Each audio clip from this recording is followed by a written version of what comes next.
What is going on, YouTube? This is your boy Kash, our coach of the New York Video Kings. Welcome you to Week 7 here in Season 7 of the Worldwide Champions League. As always, I'm here alongside my co-host, CB, the coach of the Video Kings, as always. Hey, what is good, guys? Welcome back to another recap episode. This recap actually is going to be pretty short because we're not going to be talking about as many battles as normal. So Yes, and we'll get to that later. Yeah. So let's get things rolling. As you guys already know, the first battles are usually CBs, and he was battling the Straw Hat Swamperts coached by Lindo. Yes, your last week opponent, Cash. So you actually had better luck than I did. Yes, I was able to, by the skin of my teeth, be able to pull it back.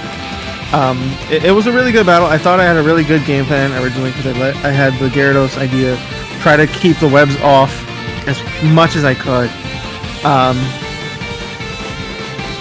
And I wasn't able to stop webs from going up. Eventually, he was able to get them up, and then towards the end, he got a lucky freeze on me with his Abomasnow versus my Houndstone, and I thought I lost Cash because I thought he was just gonna sweep and then win, but somehow some things happened, and I was able to pull it back with the Azelf and the Electrode, and it was great.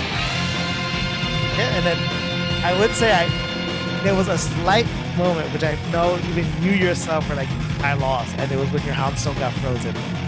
Yes. Because at that point, I think you mentally were like, I'm done, and you said it in the chat too, but you're like, nah, whatever, we're gonna keep fighting. Yeah. And you pulled it off. You killed the MVP horse. I killed the MVP horse. Listen, if my plan would have worked, I would have killed the MVP horse, but I think I told you early on, like, that quick way to do it, but you still found your way to do it. Yes. So, and I don't know if Limbo, you hadn't expected that. But I think at that point he knew that he was kind of done. He did get like that last boost with Gridman. Yeah. But yeah, fastball over. Scarf Azelf with mystical power, Cash goes crazy. Yeah, I mean, I've been watching all the three because I think I show someone. There's one. Actually, yeah, everyone has the like three of them. I think I've only seen primarily Azelf more than the other three. Yes. Which is still the norm because Azelf was the more popular one. Yeah. But I think when I have seen a Night Spirit come out, same thing, mystical power, I've been noticing how like, really awkward it is. So, yeah. I feel kind of happy because at least the other two get a chance to do something, but yeah, he's obviously going to be the premier attacker. So, what would have been the next battle we were talking about? Waterville Weavile versus the San Diego Charizards. So, yeah. You can take the lead on this because I was asleep the entire time. Yeah.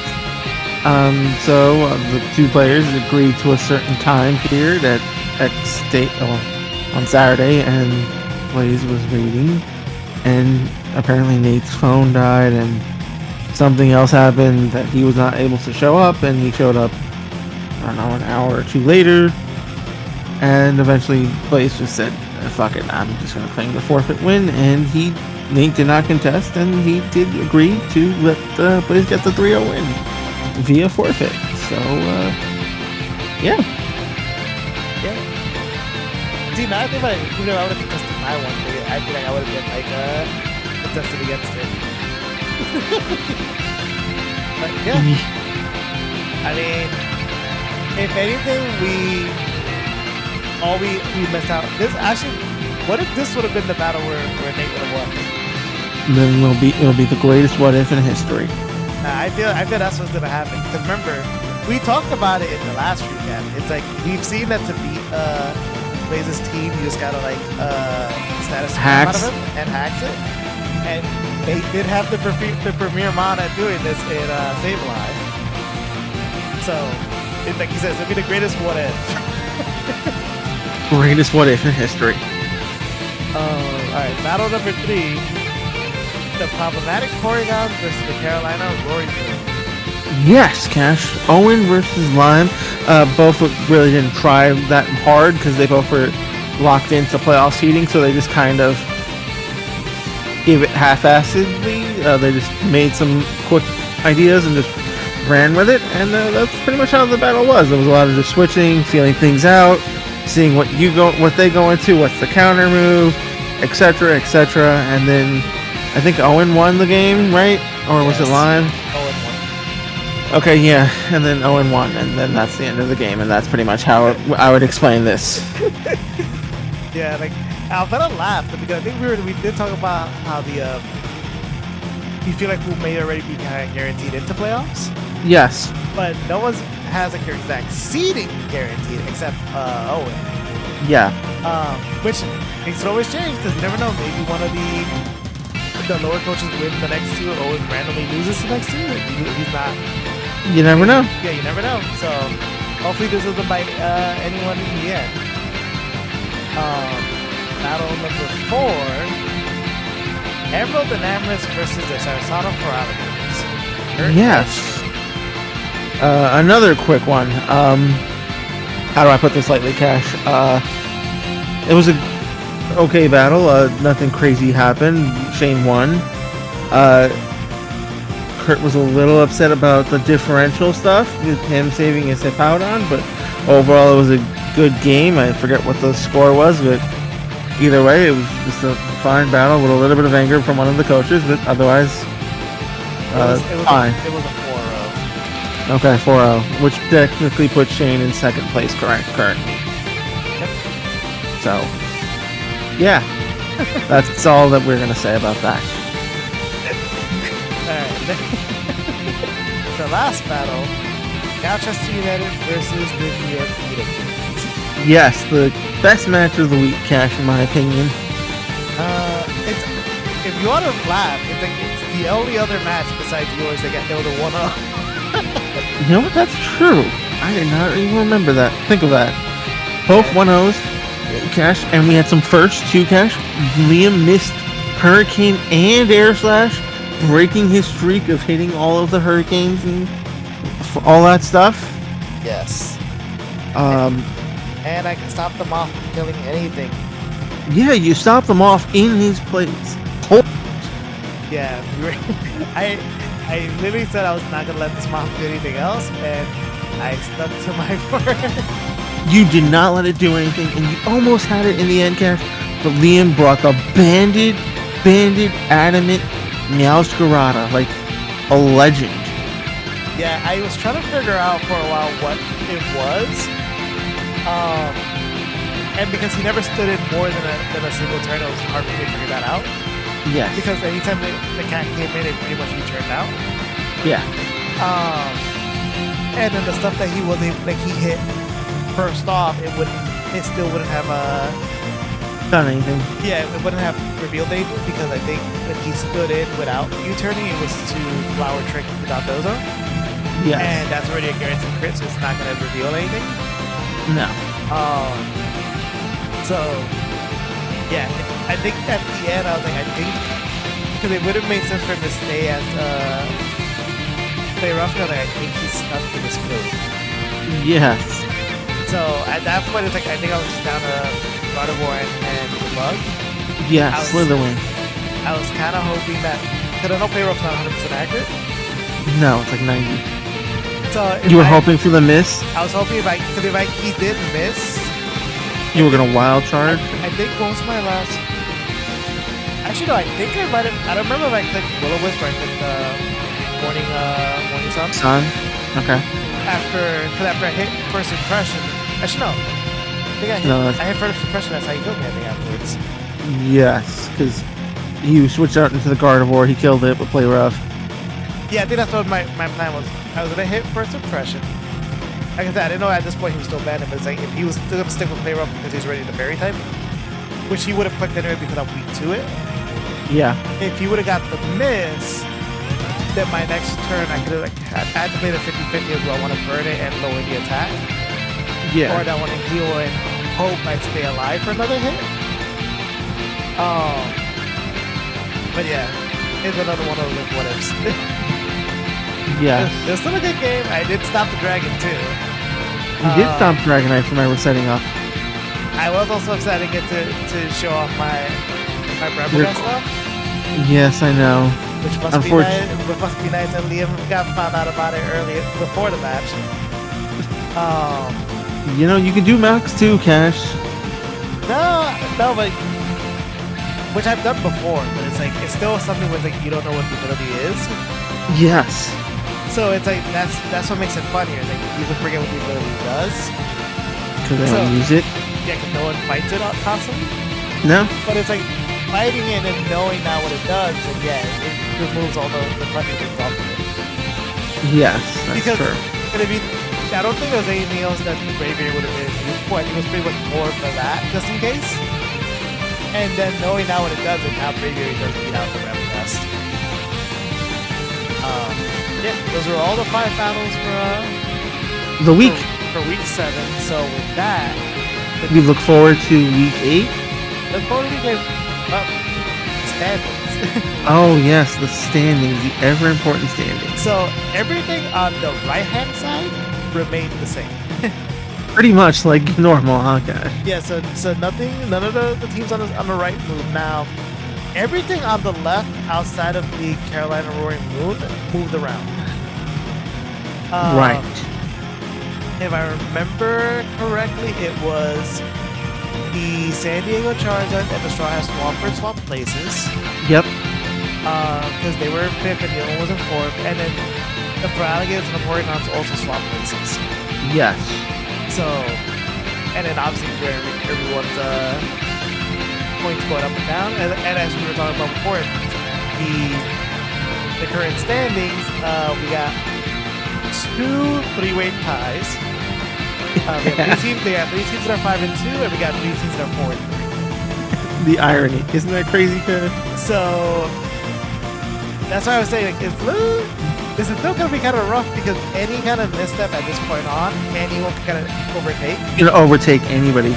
It's anybody's game, and it's down to the best man and the best luck. Yeah, because say for example, if Lindo loses. If Lindo loses, he will probably move down because I believe it's you and Liam next week, so one of you will go up. Yeah. Say, for example, Owen lost, but Shane won. They may potentially make Shane move up to 1st place, as long as Shane didn't get a 6-0. Yeah. And Owen was losing really badly. Yes. So yeah, still a lot of factors into play. I think pretty much at this point now, week 9 will guarantee tell us. Yes, obviously. Who's gonna go where, and if there's any matches they may actually interfere with that. Otherwise, those things are probably just gonna be locked in at that point. And it's gonna be so good. Yeah, so week 8's gonna be a spicy week. Yeah, so, then Cash, we have a special announcement. We're gonna let Nate change up his roster for week 9. Yeah? That's crazy. Right. And we might let you too, but we'll see. We'll roll a dice on you. Wow, okay. So now with the top 5, again, things didn't change outside of one thing. Dragonite got kicked out of the top 5 and Electro took his spot back. Would you look at that, Cash? The man, the myth, the legend, the Electro comes back after fighting so hard. Yeah, and it actually pretty much did. I said it back in week 1 how I really liked Electro, and I think I scolded you for letting it fall out. Yes. And here we are back. It's now back in the top 5. Yeah, we're looking to try to get to top 3, maybe even top 4. Yeah, I mean, you're at top 4 right now. Well, top 3, top 2. Sorry. I think you were at top 3 at one point. So at one point, yeah. So yeah, you just have to beat out the Lilligant. And the Crown Dog. Yeah, well, specifically for your 3rd place, you need to beat the Lilligant spot. Yeah, that's not too bad. Yeah, I mean, if you're able to get another 4 or 5 kills with this thing, you'll shoot up. It also depends on what the other 3 coaches do with their BB Pokemon. Sure, they might not bring them. They might just sit them, Cash. You can imagine that. Blaze in the world, because Blaze uses it every single week. Pretty much. Owen and Little have both had a week where they not brought it. And I think there were weeks that they were afraid of a certain Pokemon on the opposing team that they knew was going to lose. So they didn't bring it. But now that they have losses, it's kind of like the same thing with Blaze original with his record. Yeah. The moment Blaze lost and he wasn't like undefeated, he became kind of like with a whatever now. So coaches may say the same thing. Like Lilligan now actually died twice, where before it was like rare to even see a death on it. Yeah. Ghost Horse got killed once now. Maybe they'll know now. Just kind of like it is what it is. And his episodes have been killed, I think, 3 weeks in a row. Yeah. So yeah, we're probably gonna be seeing that continuation. And then you also have to be careful because Line brings Sneasler every week, so Sneasler is also trying to gun for your spot as well. We won't give it to him. Me and Electrode me and Line have an understanding. He's not gonna bring it next week, Cash. I'm told. It's just on the down low. So now, funny enough, when I look through the MVP list, pretty much everything at this point has gotten killed. The current thing that's kind of up there that hasn't died at all is the Pokemon in the number 27th spot. Okay, what's number 27? And that is Koopa from Lime. It's has a clean 4-0 record right now. Yeah, because he doesn't bring it too often. Yeah, and every time he has brought it, it's still playing, and then it succeeds. Yep, that's what Lime likes to do with it. Yeah, but everything else in like in the top positions have all got at least minimally a single kill. Like the next thing I think that was kind of undefeated for a bit, unironically, was the Pokemon in 6th position, which is Hippowdon. Wow. Hippowdon has 9 kills and 1 death. God damn. Yeah, and the next thing after that was Knowing Sylvia, which is now 7-1. So yeah, it's been some Pokemon have been treated, you can tell, with more care than others. Definitely. Now for next week's battles that we got lined up for you guys. Battle number 1, the Brooklyn Scissors versus Meowchester United. Yeah. Yeah, you have to be excited. You're fighting the captain. Yeah, the guy who originally got us both into Pokemon Draft League, Cash, he started this whole thing, and I took it over from him. He's one of the co-founders. He's like one of the original OGs. Me and Liam, going back to, I don't know, like 10 years now, or how long I've known him, but we always had some great battles. I'm usually coming out on top, but he's always giving me a fight. Yeah, and I guess he got invigorated again because I think he really enjoyed the battle me and him had. So they really came down to the wire, so you're gonna have a tough fight. It's gonna be a tough time, but I think we'll pull it out. Battle number 2, the Waterville Weavile versus the Sarasota for Alligators. Yawn. Nate versus Shane. Did you just say yawn? Well, hopefully this battle actually happens. Number 1. It probably will. But I'm kind of afraid. Why? Because I feel like if history has told me something, well, not when they fought each other, but both of these coaches have a habit of having really, really long battles. Yes. But I guess that would have been more, I guess, Nate's older team that he had back in the day. He can't really outlast now, and especially with Shane's team. Nate's team is just filled with a bunch of random support things. But maybe he'll take everything that he was going to use on potentially versus Blaze and unleash it on Shane. Or he's just going to lose really badly. Nate, I would be like, yo, if I'm not going to make it, I'm going to make your life hell. Listen, good luck. I like playing eons ago. I was that person that played the age-old Paraflinch Fuse Ray. I'm not trying to do that now, Cash. I know, it doesn't work now that's much, but yeah. But that's what might happen. Like I said, we said it was going to be the best thing to use versus Blaze. He didn't get now it won't work versus Shane. Maybe he'll be like, well, since I have this thing already built, and just make some slight modifications, just do it on Shane. Or it's not going to work at all. Actually, here, let's see the most important thing that we have to check. Does he have a dark? Yeah, he's dark. He's a dark type. Nate can't prankster. Yeah, Roarmo's a dark type, right? Yes, it's Dark and Dragon. I never remember what Paradox typings are. Yeah, so he has a singular. Hey, you killed that roaring moon.